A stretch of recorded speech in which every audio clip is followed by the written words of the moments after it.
18h30, vamos iniciar. Capítulo hoje do livro Fonte Viva, Fé, capítulo 39, Fé Inoperante. Isso é muito interessante participar desse entendimento, porque o apóstolo Tiago, na sua epístola, ele diz o seguinte: assim também a fé, se não tiver obras, é morta em si mesma. Então é possível nós desenvolvermos uma conexão espiritual e não convertermos essa conexão em uma obra. Ou seja, é a mesma coisa de uma usina que produz energia e não tem nenhuma comunicação para aquela energia ser levada para lugar nenhum. Então a fé, se ela conecta, ela tem que distribuir. Se ela recebe, ela tem que emitir. Ela tem que ser emissora também daquele poder. E diz Emmanuel assim no capítulo: a fé inoperante é problema credor da melhor atenção em todos os tempos, a fim de que os discípulos do Evangelho compreendam com clareza que o ideal mais nobre, sem trabalho que o transforme que o materialize, que o transforme em trabalho a benefício de todos, será sempre uma soberba paisagem improdutiva. Então é improfícuo a pessoa que ora muito e obra pouco. Apesar de que existe um pensamento, dos beneditinos, que diz assim: orare es laborare, quer dizer, orar é trabalhar. É importante, mas nós temos que em nós próprios, nós precisamos dimensionar a nossa conexão com Deus em trabalho. Que dizer de um motor precioso do qual ninguém se utiliza, de uma fonte que não se movimente para fertilizar um solo, de uma luz que não se irradie. Confiaremos com segurança em determinada semente, todavia, se não plantamos em que redondará a nossa expectativa, senão em simples inutilidade. Então a semente precisa ser plantada para poder ela transformar em frutos, Sustentaremos a absoluta esperança nas obras que a tora de madeira nos fornecerá, mas se não nos dispomos a usar o serrote e a plaina, certo, a matéria-prima repousará indefinidamente a caminho da desintegração. A crença religiosa é o meio, o apostolado é o fim. Então nós precisamos crer, mas nós precisamos agir. A celeste confiança ilumina a inteligência para que a ação benéfica se estenda, improvisando por toda parte bênçãos de paz e alegria, engrandecimento e sublimação. Quem puder receber uma gota de revelação espiritual no imo do ser, demonstrando o amadurecimento preciso para a vida superior, procure de imediato o posto de serviço que lhe compete em favor do progresso comum. Então, quem tiver, procura alguma coisa, alguma forma de ajudar alguém. A fé, na essência, é aquele embrião de mostarda do ensinamento de Jesus, que em pleno crescimento, através de elevação pelo trabalho incessante, se converte no reino divino, onde a alma do crente possa viver. É o grão de mostarda, Guardar, pois, o êxtase religioso no coração. O êxtase é a mais alta expressão da mediunidade. É quando o espírito se eleva assim e vai às zonas espirituais altíssimas. Mas para voltar e transformar aquilo em algum trabalho.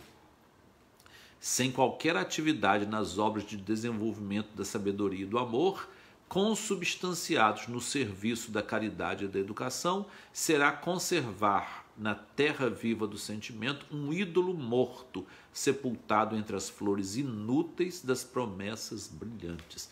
O assunto da fé é extremamente interessante. Os exemplos de fé que nós temos, elas podem sim nos dar direções que o espectro dessa fé, ou seja, assim, a variação prismática da intensidade dessa conexão nossa com a espiritualidade superior, ela vai trazer assim, diferentes matizes de fé, né? Uma coisa que me parece muito interessante é que existiu um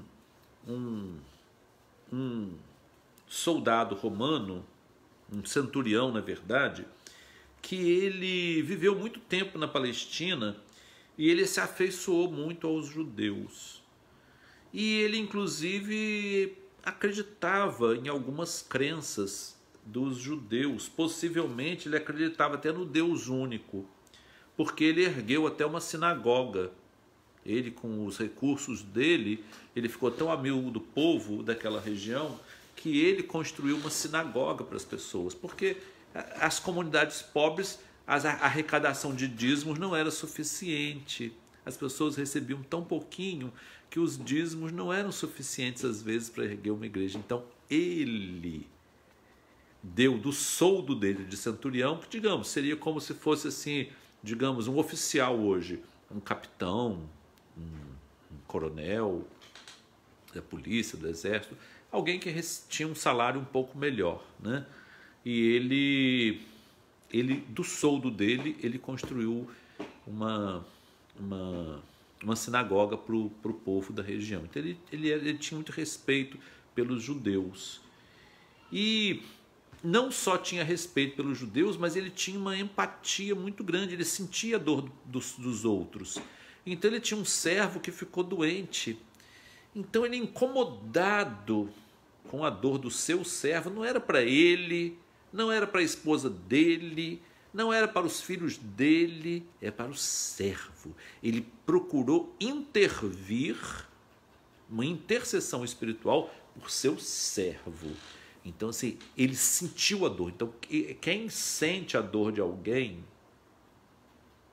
é empatos. Então, o patos é o sentimento. Então, ele colocou o sentimento do outro dentro dele. Então, ele sentiu como é sentir a dor. Ele viu pelo olhar do outro. Ele sentiu pelo sentir do outro. Sentiu nele o sentir do outro. E quando ele fez esse exercício, que pode ser racional, e a gente pode um dia até falar sobre essa experiência racional, né, de treinar a empatia. Nós podemos marcar um dia para fazer uma vivência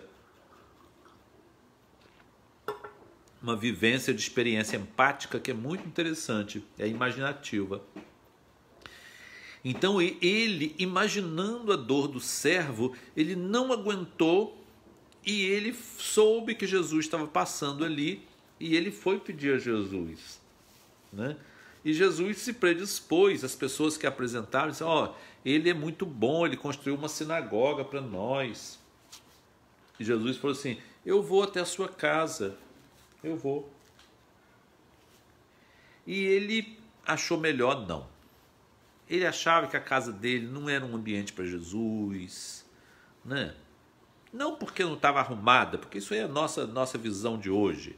Ele achava que não era um ambiente muito bom para Jesus. As coisas que tinha, as pessoas falando, gente gritando, gente falando coisa que não deve, era um ambiente assim, pagão. Ele achava que Jesus era uma pessoa muito, muito espiritualizada para estar num ambiente meio complicado daquele, né? Ele disse assim, Senhor, não precisa ir na minha casa não. Por quê? Porque eu sou um homem que dou ordens. E eu dou ordem aqui e dou ordem à distância.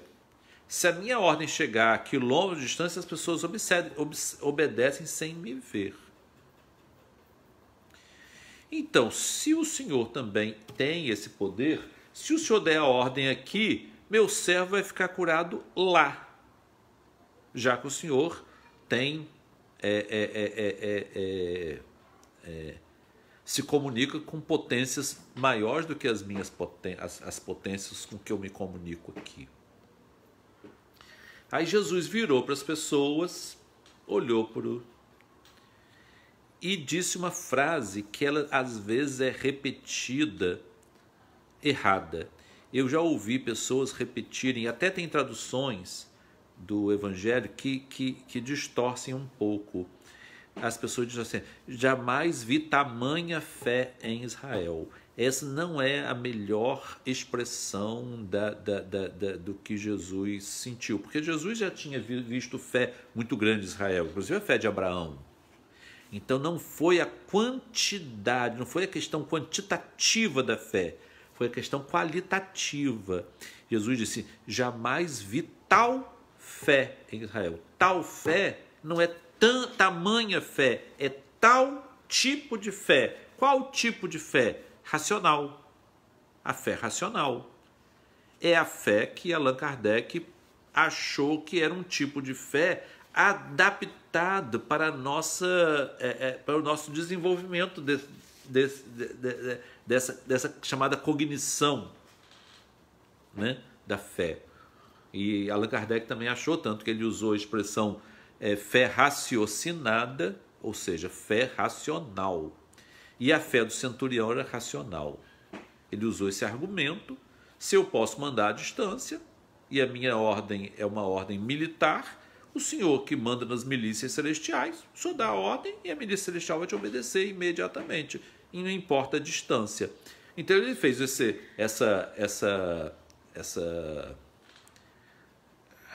essa lógica do raciocínio, ele estabeleceu essa relação e viu que funciona. E Jesus disse: então eu nunca vi esse tipo de fé, tal fé. Não é tamanha fé. Depois nós vamos ver por quê. Então, eu jamais vi esse tipo de fé em Israel. Porque em Israel, realmente, eles tinham os padrões de fé baseado assim naquela fé mais fisicalista, né? É aquela fé assim que a pessoa tinha que tocar uma coisa, tinha que pegar um amuleto, tinha que ir num lugar para fazer a oração dentro daquele lugar. Eles achavam assim que o templo era dividido em 3 átrios diferentes, né? O átrio de fora, o átrio dos santos e o santo dos santos, né? Então, onde mais conseguisse entrar, mais comunicação, a internet pegaria melhor, né? E isso que fez, por exemplo, que uma mulher ela tinha uma hemorragia, provavelmente um mioma, né? E os médicos não tinham habilidade para curá-la, mas mesmo assim cobraram dela, né? Isso aí é interessante o aspecto. Ou ela ficou vítima de pessoas de má fé, porque cobraram, não, mas eles não tinham capacidade, conhecimento técnico para fazer uma esterectomia, né? Tirar o útero dela para tirar o sangramento.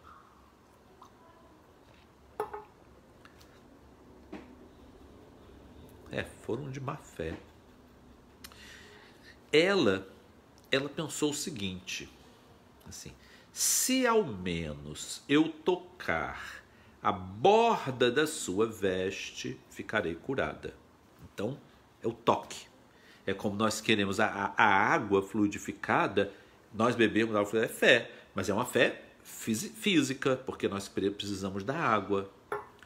Tomarmos o passe é físico, porque a energia, o passe é magnético, o magnetismo é físico.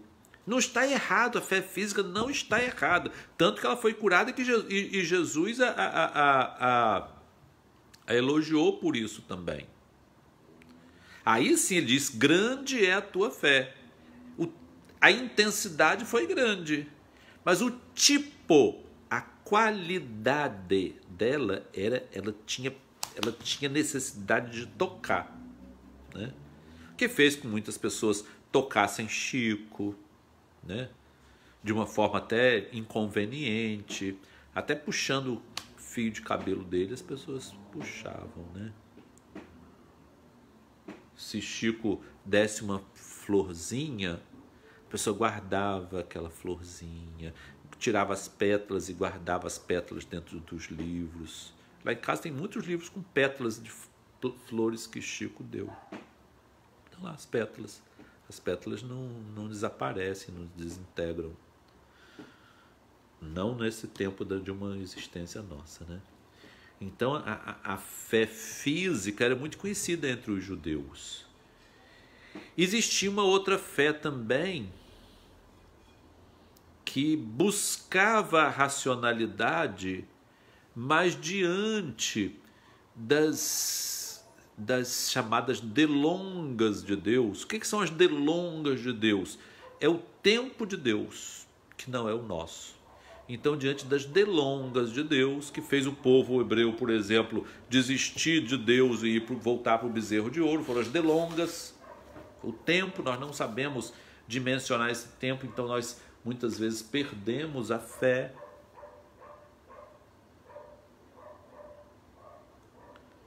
Faz com que nossa fé seja vacilante. Um exemplo muito interessante dessa fé vacilante é daquele pai que diz que o filho dele tinha uma possessão, tinha uma subjugação espiritual e que o espírito queria jogá-lo ora no fogo, ora na água. E Jesus pergunta a ele: creis que o Filho do Homem possa restaurar a saúde do seu filho? Que antes ele tinha dito assim: Senhor, se podes, cura o meu filho. Quer dizer, se o Senhor puder, o Senhor cura meu filho, né? Assim, aí Jesus até ficou triste, falou: se podes. Tudo é possível àquele que crê. Olha que coisa interessante, que afirmativa. Tudo é possível àquele que crê. Aí ele responde: eu creio, Senhor, eu creio, mas vem em socorro da minha deficiência de fé. A fé dele era deficiente. Então, na verdade, ela era vacilante. Ele acreditava e não acreditava. Ele vacilava. Ele oscilava entre a crença e a constatação de que o tempo de Deus não é o tempo que a gente espera para a gente resolver os problemas. Então esse pai representa essa fé que, nesse caso, é fraca em intensidade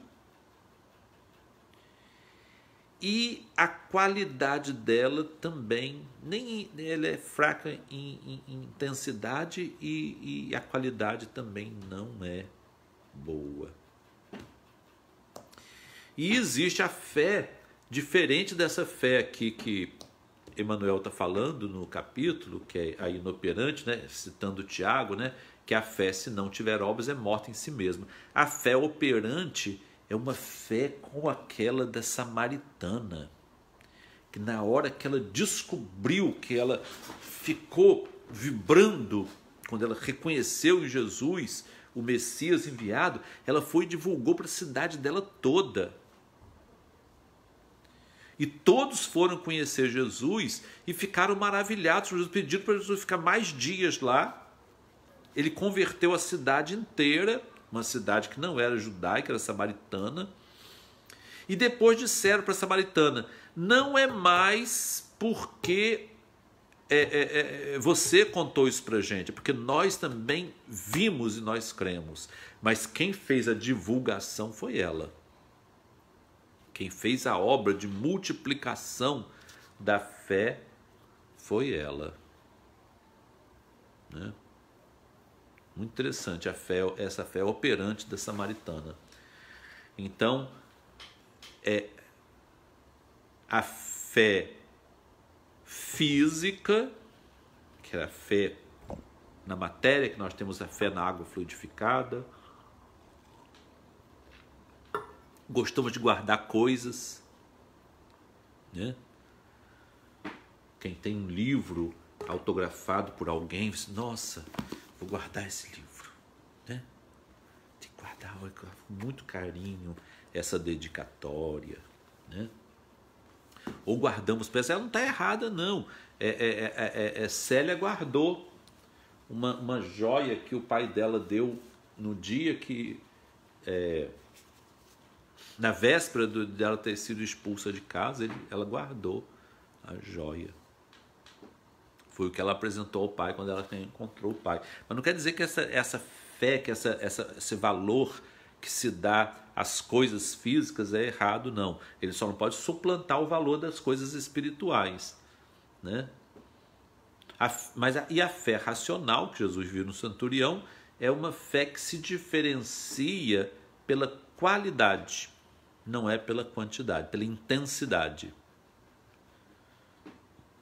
Que é a fé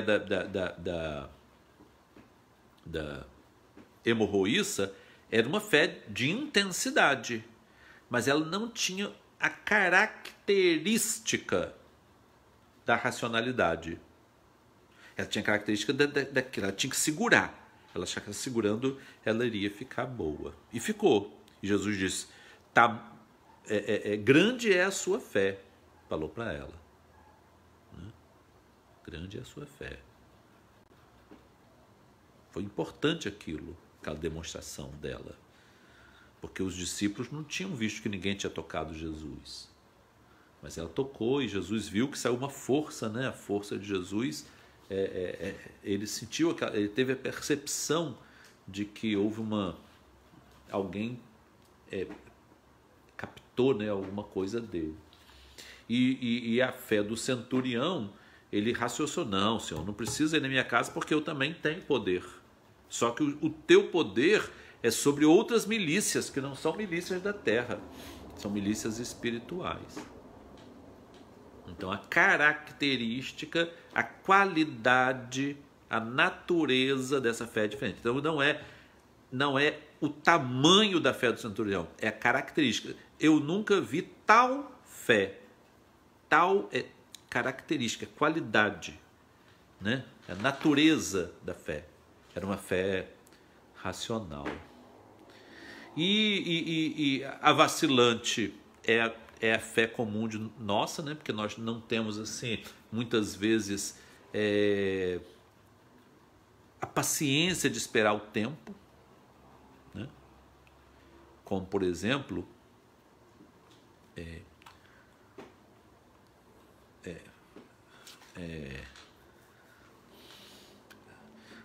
o pai de João Batista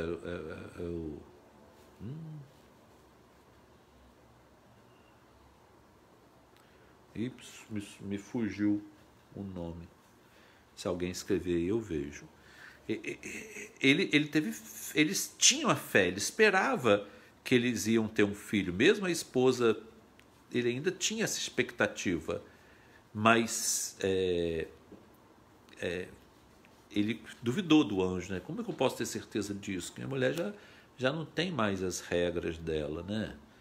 Então isso foi uma coisa que ele teve que ficar mudo, né? Até o João Batista nascer. Quando o João Batista nasceu, todo mundo querendo escolher um nome para ele, aí a voz dele soltou, o nome dele é João. Que o anjo tinha dito a ele lá no Santo dos Santos que o nome do filho dele ia ser João. O nome dele é João. E foi João. Zacarias, Marta. Marta, essas coisas acontecem na nossa idade, né? Some. Sumiu o nome de Zacarias, tadinho. E a fé operante da samaritana, que distribuiu aquilo, né? Jesus disse que a água que ele desse a ela ia sair dela como rios de água viva, e saiu. Ela logo na mesma hora transformou aquilo num rio, distribuiu aquela fé com todo mundo e transmitiu aquela fé para os outros. Chico fazia isso também. Chico sabia transmitir fé. A pessoa, quando ficava perto de Chico, aumentava a fé da pessoa, né? É como se fosse assim um celular que não tem. E agora todo mundo fala Zacarias, Rosane, todo mundo fala Zacarias. Um celular que não tem potência para captar uma internet. Mas aí chega outro celular perto dele, aí a força do outro faz ele conseguir. Ele capta através do outro, chama Bluetooth isso.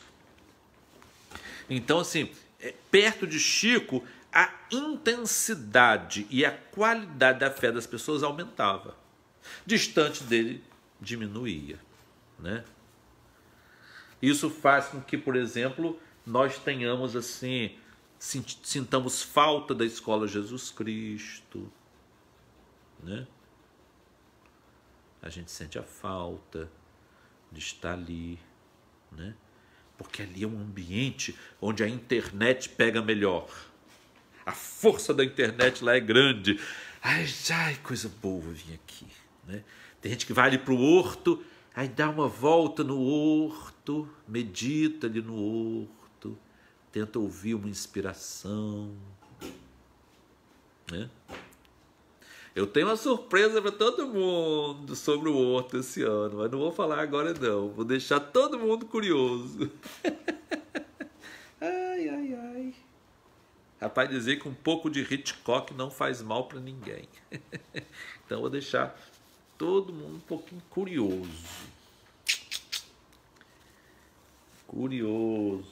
curiosidade, que não vai matar gato nenhum. Mas é isso, gente. É a fé operante, a fé física, a fé racional, a fé vacilante e operante.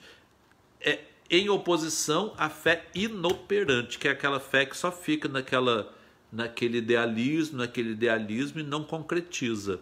Ela não se concretiza, ela não se transforma em alguma coisa útil, renovadora, né? E a nossa doutrina, ela tem que ser... papai fala numa das mensagens dele, que a nossa doutrina eu esqueci a palavra que ele fala, mas é isso, é uma doutrina que renova, que nos modifica por dentro. É isso que nós precisamos. E a fé que o vigor dela é transmitido para outras pessoas, nossa, essa é a fé operante. É a fé que se transforma em usina, uma usina de força que se multiplica, né? Às vezes até no sofrimento, a fé da pessoa no sofrimento acentua a fé dos outros. Isso foi os mártires fizeram isso. A fé deles no sofrimento aumentou a fé de milhares e milhões de pessoas, né? É o exemplo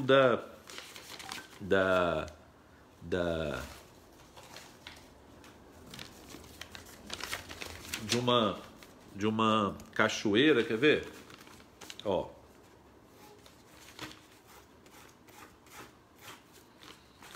isso aqui, ó, é um esquema de uma cascata muito forte. Se colocar na frente dessa cascata uma barreira, construir uma barreira aqui e prender essa água, dessa força todinha que desce lá de cima, prender através de uma barreira, e aí depois dessa barreira colocar as turbinas, a força da água que caiu, pum, com força, e prendeu e movimentou a turbina, vai transformar em energia elétrica, que vai ser a energia cinética, transformada em elétrica, que vai distribuir para muitos lugares, né? Então é isso. É isso. Dentro de instantes nós vamos começar a nossa reunião de oração, de vibração e radiação. Quem quiser enviar nomes pode mandar pessoalmente para mim, né? Ou então, se não der tempo, não precisa, porque nem sempre a gente precisa ler os nomes das pessoas. A reunião de irradiação e vibração é de 19h30 até as 20h30. Quem quiser e puder ficar concentrado de 19h30 às 20h30, como?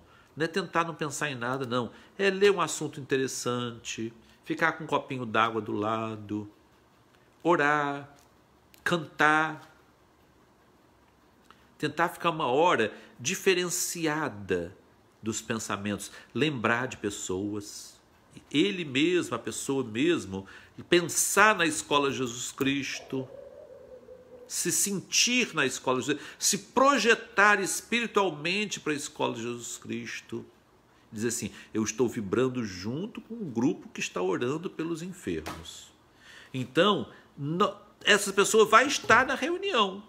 Porque quem usa o celular para entrar nesse aplicativo, cada um está na sua casa, ninguém vai para lá. Mas usa a internet para poder um ver a carinha do outro. Isso é um aplicativo da Terra.